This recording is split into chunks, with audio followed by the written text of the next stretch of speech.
나는 내가 하고 싶어서 한 거야. 내가 원해서 한 거야. 여러분도 이런 말 해보신 적 있으신가요? 자녀 뒷바라지, 배우자 지원, 가족을 위한 수많은 선택들. 누가 시켜서 한 건 아니었죠. 억지로 한 것도 아니었고요. 그런데 이상한 건 고맙다는 말이 없으면 왜 이렇게 서운한지, 내 희생이 아무것도 아닌 것처럼 여겨지면 왜 배신감이 드는지, 분명히 내가 원해서 한 일인데 왜 마음은 이렇게 흔들릴까요? 오늘은 이 복잡한 마음의 정체를 함께 들여다보려고 합니다. 먼저 한 분의 이야기를 들려드릴게요. 40대 초반의 한 며느리가 있습니다. 그녀는 15년간 시부모님을 정성껏 모셨어요. 제가 하고 싶어서 하는 거예요 라고 늘 말했습니다. 명절 준비, 병원 모시는 것도, 주말마다 찾아뵙는 것도 억지로 한 건 아니었죠. 그녀는 칭찬받으려고 한 게 아니었습니다. 그냥 마음에서 우러나온 일이었어요. 가족이니까요. 그런데 시부모님이 돌아가시고 유산 정리 과정에서 시동생 가족이 더 많은 몫을 가져갔습니다. 형님네는 여유 있으니까 괜찮잖아요? 라는 말과 함께요. 그 말이 유난히 차갑게 들렸대요. 15년이 한순간에 무너지는 느낌이었어요. 그날 밤 그녀는 남편에게 말했습니다. 나는 지금까지 이 집안에서 뭐였던 거야? 여러분도 혹시 비슷한 경험 있으신가요? 흔쾌히 자신이 선택한 일이었는데 어떤 형태로든 돌아오는 게 없을 때, 그때 드는 그 감정 말이에요.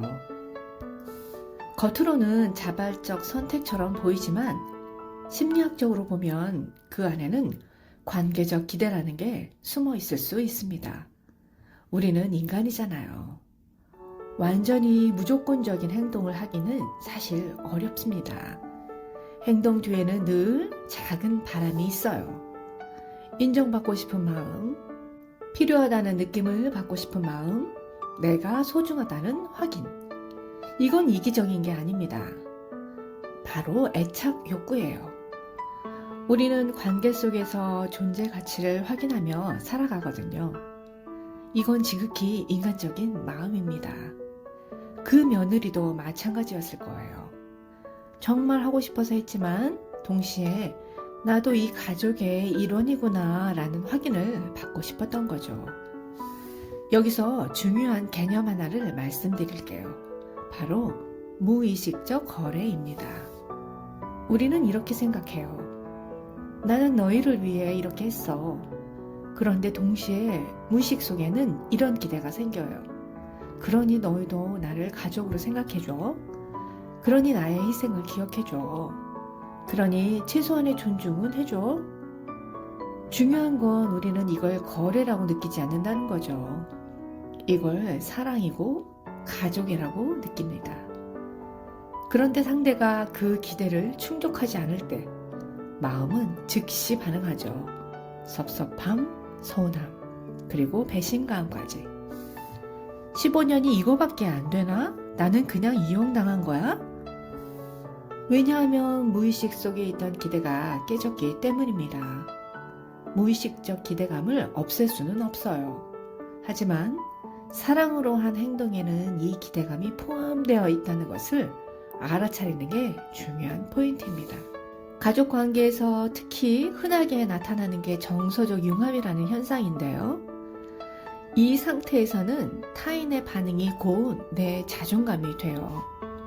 시댁에서 나를 인정하면 나는 괜찮은 며느리구나. 남편이 내 편을 들어주면 나는 소중한 사람이구나. 그런데 유산 분배에서 배제되거나 내 희생이 당연하게 여겨지면 이렇게 느껴지는 거예요. 나는 필요 없는 존재였나?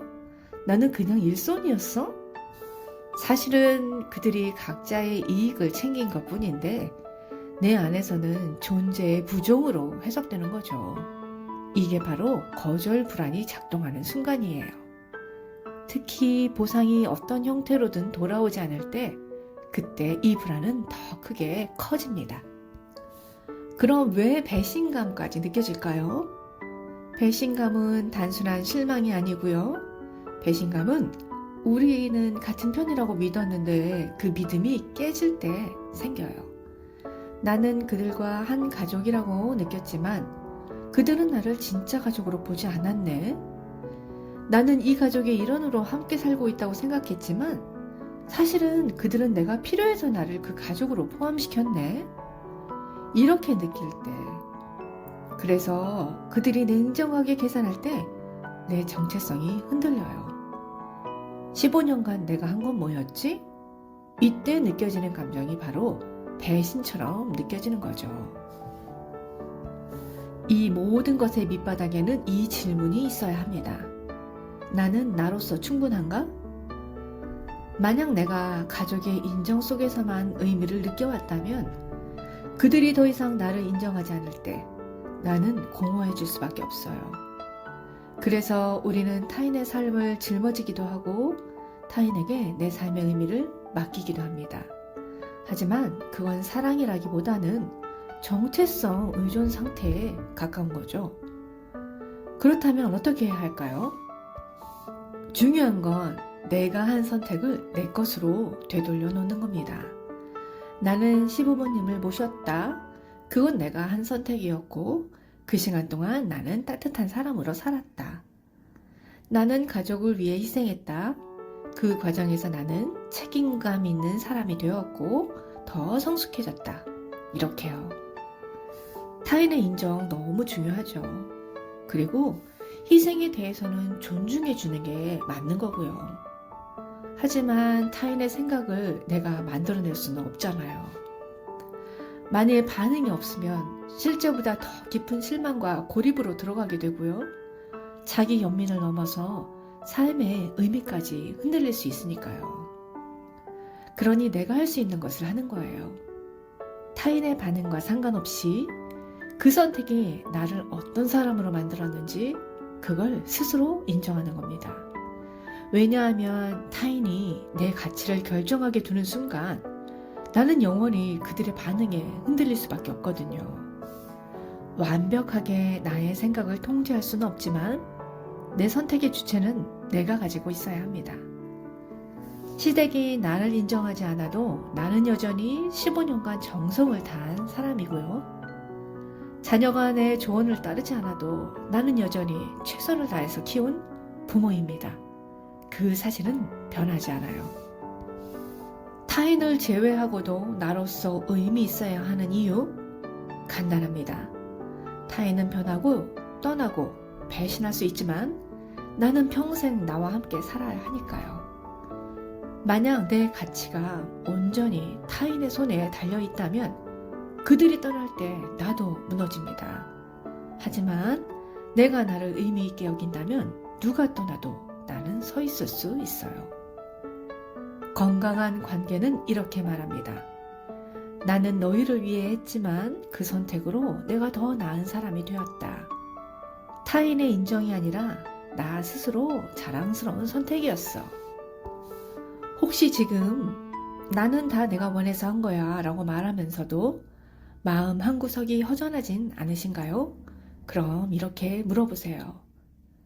내가 한 선택은 타인의 반응과 상관없이 나를 어떤 사람으로 만들었을까? 나는 그 사람으로서 나 스스로에게 괜찮은 사람일까?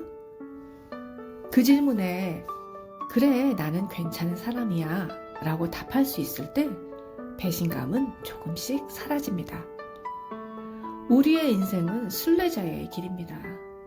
그 길 위에서 만나는 사람들도 저마다의 여정을 걷고 있어요. 그들은 나와 잠시 동행할 뿐 영원히 함께할 수는 없습니다. 그러니 꼭 기억하세요. 당신의 여정은 오직 당신의 선택으로 만들어진다는 것을요. 마음 지금부터가 진짜입니다. 오늘 영상이 도움이 되셨으면 좋겠네요. 감사합니다.